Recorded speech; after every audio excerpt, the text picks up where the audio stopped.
Hello friends, இன்னைக்கு நம்ம பார்க்க போற Chinese anime losing money to become a tycoon. நான் ரீசெண்டா பார்த்த அனிமிலேயே இந்த அனிமி ரொம்பவே இன்ட்ரெஸ்டிங்காவும் டிஃப்ரெண்டாவும் இருந்துச்சு. சரி வாங்க இந்த அனிமியோட எபிசோட் 1 பார்த்துடலாம். இப்படி தலை தெறிக்க ஓடிட்டு இருக்க இவன் தான் நம்மளோட ஹீரோ.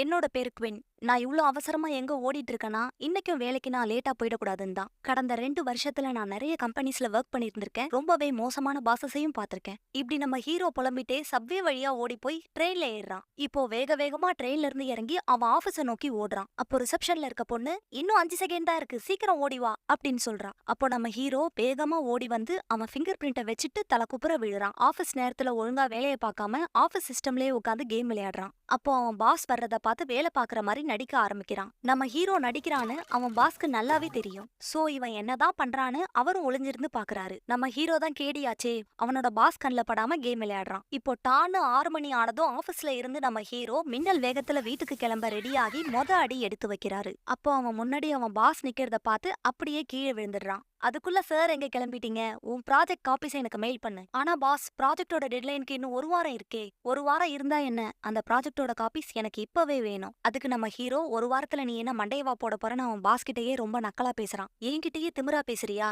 நீ இந்த கம்பெனியோட பாஸ் கிட்ட பேசுறன்றத மறந்துடாத. எனக்கு உன்னை பார்த்து கொஞ்சம் கூட பயம் இல்ல. நான் பார்த்ததுலேயே ரொம்ப கேவலமான பாஸ் நீதான். நான் ஆபீஸ்க்கு 1 நிமிஷம் லேட்டா வந்தா கூட அன்னைக்கு என் சம்பளத்தை பிடிச்சிக்கிற. பத்தாததுக்கு ஒவ்வொரு நாளும் ஓவர் டைம் பார்க்க சொல்லி என்ன கொல்ற. இப்படி நம்ம ஹீரோ பேசுறத கேட்டு கோவப்பட்ட பாஸ், நான் உன்னை இப்பவே வேலையை விட்டு தூக்குறேன். இந்த வேலை இல்லனா என்ன, எனக்கு வெளியே 1000 வேலை கிடைக்கும். ஒழுங்கா நான் இத்தனை நாள் வேலை பார்த்ததுக்கான சம்பளத்தை கொடுத்துரு, இல்லனா நான் உன்னை சும்மா விட மாட்டேன். அப்படி நம்ம ஹீரோ கெத்தா பேசிட்டு ஆபீஸ்ல இருந்து வெளியே வரும்போது அங்க இருக்க மத்த எம்ப்ளாயிஸ் நம்ம ஹீரோவை சியர் பண்றாங்க. ஆனா உண்மை என்னன்னா இதை எதையுமே நம்ம ஹீரோவால பண்ண முடியல. அதெல்லாம் எனக்கு தெரியாது. இன்னைக்கு ஓவர் டைம் பார்த்தாவது உன்னோட ப்ராஜெக்ட் நீ முடிச்சாகணும். இப்போ நம்ம ஹீரோ வேற வழி இல்லாம அன்னைக்கு நைட் ஃபுல்லா ஆபீஸ்ல தனியா உட்காந்து வேலை பார்க்கறான். அப்போ உன்னோட போனுக்கு ஒரு நோட்டிபிகேஷன் வருது. அது என்னன்னு ஓபன் பண்ணி பார்த்தா இந்த லிங்கை கிளிக் பண்ணுங்க, உங்க ஃபார்ச்சூனை தெரிஞ்சுக்கோங்க.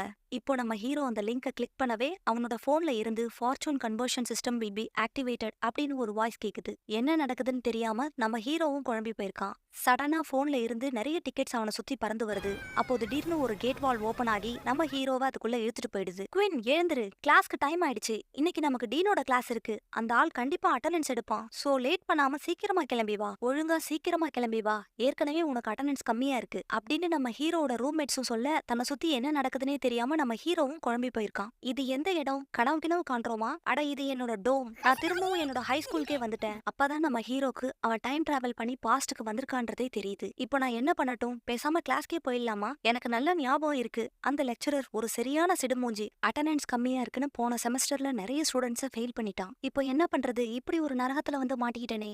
இங்க இருந்து எப்படி நான் தப்பிச்சு போறது? பேசாம எனக்கு கிடைச்ச இந்த ஆப்பர்ச்சுனிட்டியை யூஸ் பண்ணி என்னோட இந்த வாழ்க்கையை எனக்கு பிடிச்ச மாதிரி மாத்திக்க போறேன். அப்போ fortune conversion system is activated அப்படின்னு ஒரு வாய்ஸ் கேக்குது. நம்ம ஹீரோ முன்னாடி ஒரு ஸ்கிரீன் ஓபன் ஆகுது. யார் நீ, இங்க என்னதான் நடக்குது அப்படின்னு நம்ம ஹீரோ கேக்குறான். சாரி, நான் என்ன இன்ட்ரோடியூஸ் பண்ண மறந்துட்டேன். நான் தான் உன்னோட அதிர்ஷ்டத்துக்கான சாவி. என்னோட பேரு ரிச்சி.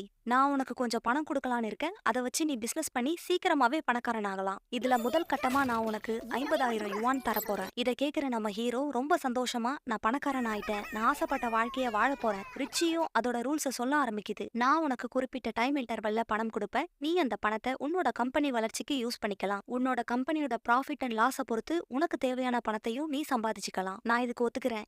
என்ன ஆனாலும் சரி, நான் பணக்காரன் ஆகிறத யாராலையும் தடுக்க முடியாது. இப்போ ரிச்சியும் ஹீரோக்கான ப்ராஃபிட் அண்ட் லாஸ் கன்வர்ஷன் ரேட்டை காட்டுது. இந்த சிஸ்டம்ல ஏதோ தப்பு இருக்குன்னு நினைக்கிறேன். ப்ராஃபிட்டை விட லாஸோட ரேட் ரொம்பவே அதிகமா இருக்கே. இப்போ நான் என்ன பண்றது? என்கிட்ட இருக்கிற இந்த 50,000 யுவானை நான் எப்படியாச்சும் லாஸ் ஆக்கணும். அதுவும் நல்லதுக்கு தான். ஏன்னா பிசினஸ்ல லாபம் அடையறத விட நஷ்டம் அடையிறது ரொம்பவே ஈஸி. எனக்கு இன்னைக்கு கண்டிப்பா ஜாக்பாட் தான் அடிக்க போகுது. இப்போ உங்க கம்பெனி நேம ரெஜிஸ்டர் பண்ணுங்க. இவ்ளோ பணத்தை வச்சு நான் என்ன பண்றது? பேசாம ரியல் எஸ்டேட் பண்ணலாமா, இல்ல ப்ராப்பர்ட்டி ஏதாச்சும் வாங்கலாமா? இப்படி நம்ம ஹீரோ யோசிச்சுட்டு இருக்கும்போது ரூல்ஸை மீறி நீங்க எதையுமே பண்ணக்கூடாது. உங்களுக்கான ரூல்ஸ் அண்ட் ரெகுலேஷன்ஸ் இதுல இருக்கு, படிச்சு பார்த்து தெரிஞ்சுக்கோங்க. இதோட ரூல்ஸ் அண்ட் ரெகுலேஷன்ஸ் ரொம்ப ஸ்ட்ரிக்டா இருக்கும் போலயே, என்னால ஏமாத்த முடியாதுன்னு நினைக்கிறேன். எனக்கு வேற வழி இல்ல போலயே, நான் நேர்மையா தான் பிசினஸ் பண்ணணும். இப்போ நம்ம ஹீரோ, எனக்கு கொஞ்சம் டைம் குடுரிச்சு, நான் யோசிச்சு என் பதில சொல்றேன். கண்டிப்பா ஒரு நல்ல முடிவை எடுத்துட்டு திரும்ப என்ன கூப்பிடுங்க. என்ன கம்பெனி ஆரம்பிக்கலாம்னு நம்ம ஹீரோ யோசிச்சுட்டு இருக்கும்போது அவனுக்கு ஒரு ஐடியா வருது. நான் ஒரு கேம் டிசைனிங் கம்பெனி தான் ஆரம்பிக்க போறேன். ஏன்னா எனக்கு நல்லாவே தெரியும், ஒரு கேமை டிசைன் பண்றதுக்கு ஏகப்பட்ட பணம் செலவாகும். நான் முடிவு பண்ணிட்டு ரிச்சி, நான் ஒரு கேமிங் கம்பெனி ஆரம்பிக்க போறேன். கங்க்ராச்சுலேஷன்ஸ்,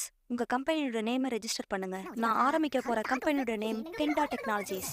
அப்புறம் இன்னொன்னு, நம்மளோட இந்த ரகசியத்தை பத்தி நீ வெளியே யார்கிட்டயும் சொல்லக்கூடாது. மீறி சொன்னீனா அதுக்கான பனிஷ்மெண்ட் கண்டிப்பா உனக்கு கிடைக்கும். இதோ உங்களோட கவுண்ட் டவுன் இப்ப ஸ்டார்ட் ஆகுது. இன்னும் 2 வாரம் தான் இருக்கா. அதுக்குள்ள நான் எப்படி ஒரு கேமை டிசைன் பண்ண முடியும்? இப்படி நம்ம ஹீரோ புலம்பிட்டு இருக்கும்போது அவனோட ஃப்ரெண்ட் யாங் அங்க வரான். நான் கேக்குறேன்னு தப்பா நினைக்காத யாங். 2 வாரத்துல ஒரு கேமை டிசைன் பண்ண முடியுமா? மச்சான், உனக்கு எஸ்ரோ பத்தி தெரியாதா?